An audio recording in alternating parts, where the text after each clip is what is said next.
Hati perempuan. Jiwa diasuh melalui cinta manusia. Hati disucikan dari pikiran-pikiran jiwa yang lewat melalui api cinta. Dikutip dari The Tao of Islam, Sachiko Murata.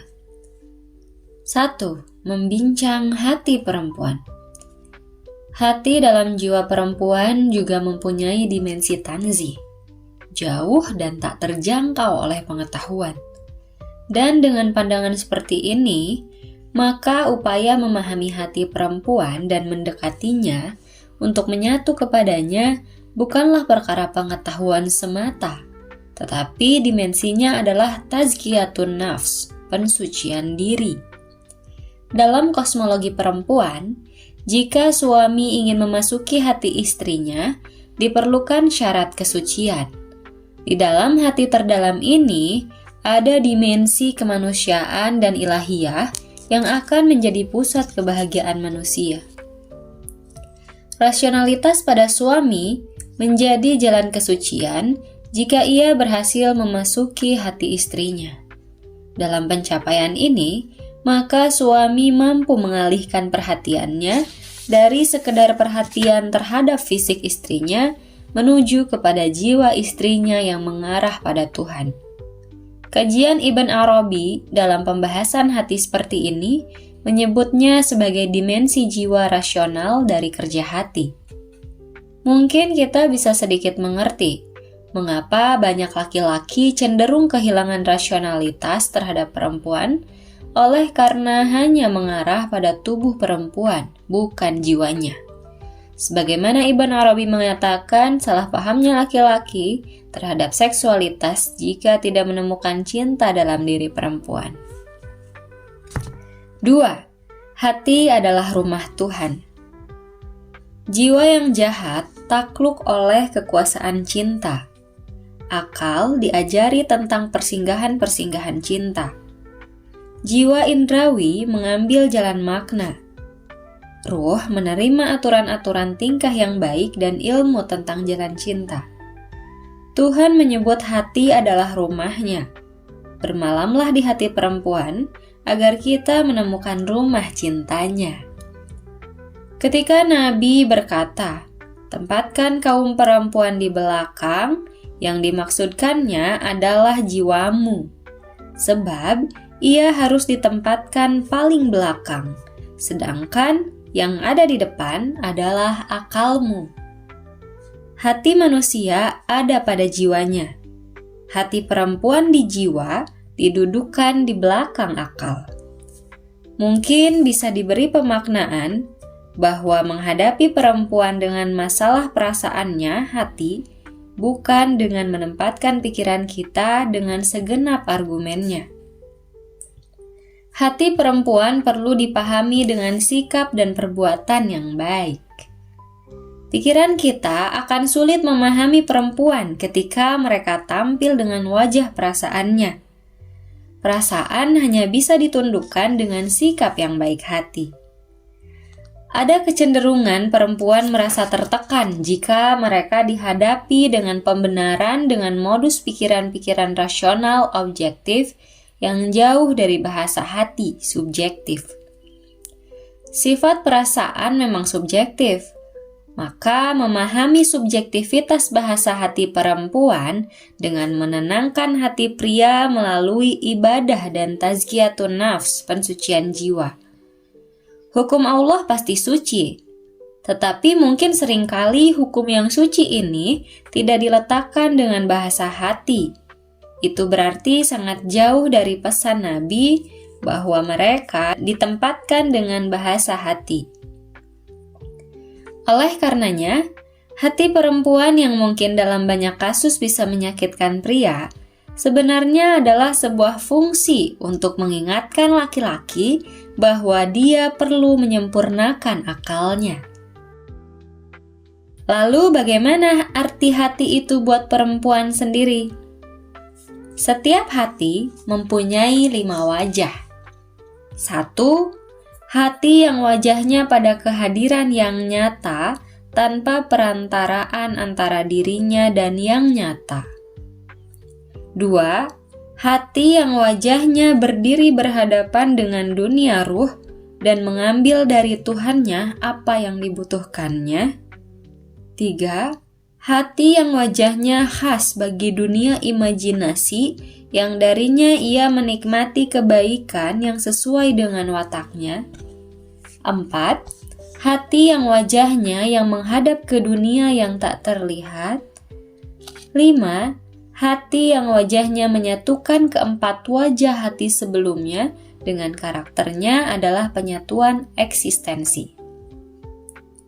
Wajah hati yang kelima adalah hal yang terbesar yang digambarkan Tuhan melalui sifat yang mencakup keseluruhan itu adalah belas kasih dan pengetahuan. Belas kasihku mencakup segalanya. Seperti yang dikatakan dalam surat 7 ayat 156. Tuhan kami, Engkau mencakup segalanya dalam belas dan pengetahuan. Surat 40 ayat 7. Jadi berurusan dengan perasaan hati perempuan hanya dengan dua kata, yaitu belas kasih dan pengetahuan. Pengetahuan yang tidak sampai kepada belas kasih adalah pengetahuan yang jauh dari jiwa. Padahal sejatinya, pengetahuan itu untuk menampakkan 5 wajah hati pada penyatuan eksistensi dengan belas kasihnya. Untuk perempuan, buatlah hati Anda menjadi cara buat laki-laki menemukan pengetahuannya pada kasih sayang. 3. Jiwa laki-laki adalah ibu bagi hati perempuan. Hati adalah realitas yang halus, berubah-ubah dari satu keadaan ke keadaan yang lainnya. Ia dinamakan hati karena perubahan-perubahan seperti dalam doa para sufi. Wahai yang menguasai hati yang bolak-balik. Hati adalah pusat eksistensi dan makna. Keseimbangan jiwa manusia berpusat pada keseimbangan dalam hatinya. Dan dari keseimbangan inilah, manusia dengan hatinya bisa memaknai hidupnya. Hati perempuan yang didekati dengan belas kasih dan pengetahuan adalah cara membuat keseimbangan di alam ini. Rumah dan keluarga yang pusat keseimbangannya berada di hati perempuan, ibu atau istri, keseimbangan itu terjadi hanya jika kita memberikan kasih sayang yang terbentuk dari pengetahuan dalam jiwa kita. Karena jiwa adalah ibu dari hati kita. Oleh karenanya, kekuatan pengetahuan pria selayaknya menjadi jiwa bagi hati perempuan. Hati perempuan tidak seimbang karena kehilangan belas kasih dari pengetahuan dari jiwa laki-laki, suaminya. Jiwa perempuan membutuhkan jiwa laki-laki sebagai ibu bagi hati perempuan. Oleh karenanya, jadilah suami yang menjadi ibu bagi hati istri Anda. Sesungguhnya di situ terdapat peringatan bagi orang yang mempunyai hati. Surat 50 ayat 37. Dalam kosmologi perempuan, kemungkinan bahwa hati perempuan adalah ujian bagi laki-laki. Karena hati perempuan adalah peringatan bagi laki-laki, apakah mereka mempunyai hati yang baik atau tidak, tergantung dari apakah jiwa laki-laki bisa menjadi ibu bagi hati perempuan. 4. Hati perempuan sebagai lokus penyaksian Tuhan. Rasulullah berkata, Tuhan tidak melihat badanmu atau bentukmu, melainkan ke dalam hatimu. Dalam surat 33 ayat 51 dikatakan, Tuhan tahu apa yang ada di dalam hatimu. Beberapa kedudukan hati manusia yang disimpulkan dari penjelasan Al-Quran sebagai berikut. 1. Hati adalah tempat yang dilihat Tuhan dari watak kita. 2. Hati adalah tempat Tuhan mengungkapkan dirinya sendiri pada manusia. 3. Hati adalah pusat pandangan, pemahaman, dan ingatan zikir. 4. Hati adalah tempat tumbuhnya iman. 5. Hati adalah tempat di mana Al-Quran dapat dipahami. Jika sifat kelembutan dan cinta sebagai hak eksistensi perempuan yang tumbuh dalam jiwa laki-laki, Maka, karakter dari hati manusia yang tercermin dari hati perempuan adalah upaya menguatkan dan menetapkan hati sebagai jalan utama. Ada sifat-sifat normatif yang harus ada dalam hati, dan ada perangai yang tidak tetap. Melalui cinta sebagai sifat normatif dalam hati, dengan bentuk kasih sayang dan tanggung jawab, akan menghadapi perangai buruk dari watak hati yang tidak terbimbing. Al-Quran menyebutkan ada penyakit sebagai suatu yang paling buruk yang menimpa hati. Apakah hal itu karena dalam hati mereka ada penyakit? Ataukah karena mereka merasa takut kalau Tuhan tidak berlaku adil terhadap mereka? Surat 24 ayat 50. Penyakit hati inilah yang menyebabkan hati tidak terbimbing, dan karenanya hati hidup dalam sifat yang tidak pasti. Jika hati tidak terbimbing, maka kedudukan hati akan terhijab untuk menjadi lokus penyaksian Tuhan dan pusat memahami Al-Quran dan tumbuhnya iman. Dalam kosmologi Islam, hati perempuan adalah lokus penyaksian Tuhan. Oleh karena itu, hati perempuan dimasuki oleh jiwa laki-laki yang disebut perkawinan, hingga laki-laki menemukan dirinya yang hilang pada hati perempuan. Kalau laki-laki tidak menyaksikan dirinya pada diri perempuan, bisa dipastikan laki-laki tidak melihat perempuan dengan pandangan hati, tapi hanya bentuk atau badannya saja. Dalam kondisi seperti ini, jiwa laki-laki menjadi hijab, penghalang dari manifestasi kehadiran Tuhan, dan karenanya laki-laki tidak mengenal hatinya sebagai tempat Tuhan mengungkapkan dirinya. Pada sisi lain, bisa jadi ada penyakit dalam hati perempuan, dan sumber penyakit dalam hati itu karena ketidakadilan yang dirasakan hati perempuan. Sumber ketidakadilan yang menimpa hati perempuan itu kembali juga kepada fungsi dari jiwa laki-laki sebagai ibu bagi hati perempuan. Lalu, bagaimana perempuan memancarkan kelembutan hatinya kepada laki-laki? Kita telah sering mengungkapkan peran laki-laki dalam menciptakan kondisi bagi hati istrinya. Sekarang, bagaimana jika justru suami yang menjadi sumber dari penyakit hati yang ada dalam hati perempuan? Hukum Allah adalah hukum yang suci. Tetapi mengapa seringkali hukum yang suci dalam kasus-kasusnya justru menegasi perasaan perempuan? Apakah hukum Islam yang salah? Ataukah pemahaman hukum Islam yang salah? Atau peletakan hukum Islam yang salah? Apapun, yang pasti hukum Islam adalah hukum dari Allah yang Maha Pengasih dan Maha Penyayang.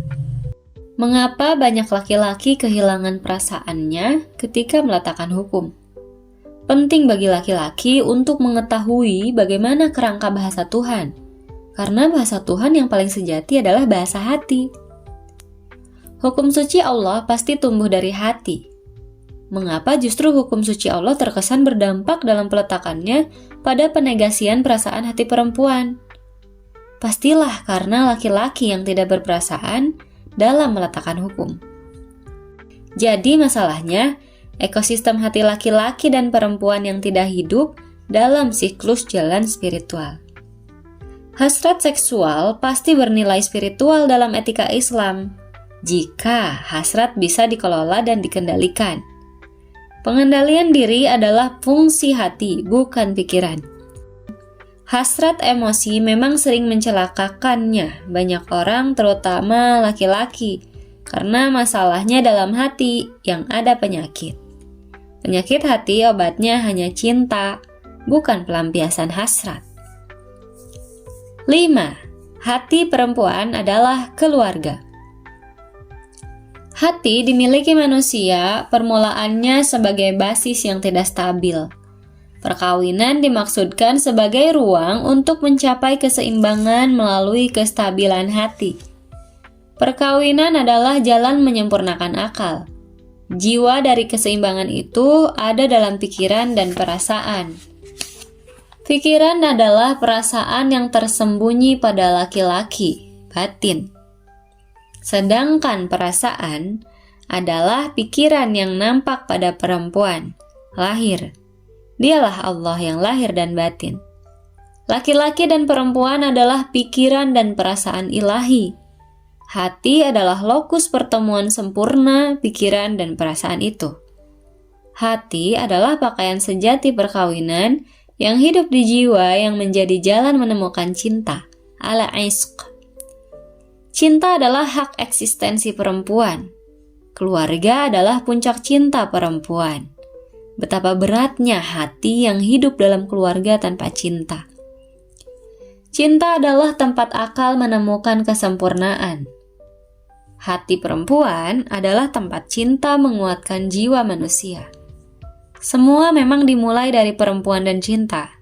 Hasrat tersimpan sebagai cinta dalam diri perempuan. Laki-laki dengan hasrat mencari cinta perempuan. Laki-laki yang tidak menemukan cinta melalui hasratnya adalah laki-laki yang telah salah paham dengan hasratnya. Cinta adalah tempat ternyaman dan terbaik bagi hasrat menemukan asal sejatinya. Bagaimana halnya ketika akhirnya seorang laki-laki dengan akalnya tidak dapat memasuki hati perempuan, padahal sang istri merasa sedang mengalami masalah dengan suaminya? Maka bagaimana perempuan bisa menjadikan apa yang ada di hatinya akhirnya mau dipahami oleh laki-laki? Cinta dalam diri perempuan bisa sampai pada akhirnya menjadi ego dalam hati perempuan jika suami yang akalnya tidak menjadikannya mampu untuk memasuki atau memahami hati istrinya. Cinta adalah ego terakhir di hati perempuan ketika sudah banyak jalan yang ditempuh untuk membuat akal suaminya memahami hatinya. Saat ego cinta pada perempuan berdiri sendiri, sampailah jiwanya menyaksikan dalam hatinya bahwa hanya Allah lah penolong satu-satunya bagi duka nestapanya. Cinta ini dikembalikan kepada Tuhan dengan melepaskan segala harapan ego kecuali hanya pada Allah. Saat egoisme dilepaskan dan hanya cinta yang berdiri di hadapannya, tidak ada lagi harapan selain hanya kepada pemilik cinta sejati, Allah Subhanahu wa Ta'ala. Maka pada manusia yang tidak memahami hatinya yang ada hanya sangka baik, dan dalam hati perempuan yang dia saksikan bahwa berbuat baik pada orang yang berbuat buruk itulah hakikat pelepasan ego dan kembali kepada cinta, dan inilah akhlak Tuhan. Berakhlaklah dengan akhlak Tuhan, kata Rasulullah. Keadaan hati perempuan yang tertinggi adalah pelepasan ego cinta manusia. Dan yang tersisa adalah eksistensi cinta Tuhan. Akhlak cinta yang tertinggi adalah berbuat baik kepada orang yang berbuat buruk, membalas keburukan dengan kebaikan. Di penghujung jalan ini, hanya ada dua pilihan bagi jiwa laki-laki, yaitu kembali kepada hati perempuan kekasih jiwanya atau meninggalkannya. Karena tidak mungkin keburukan perangai jiwa laki-laki akan bertahan dengan kemuliaan hati perempuan.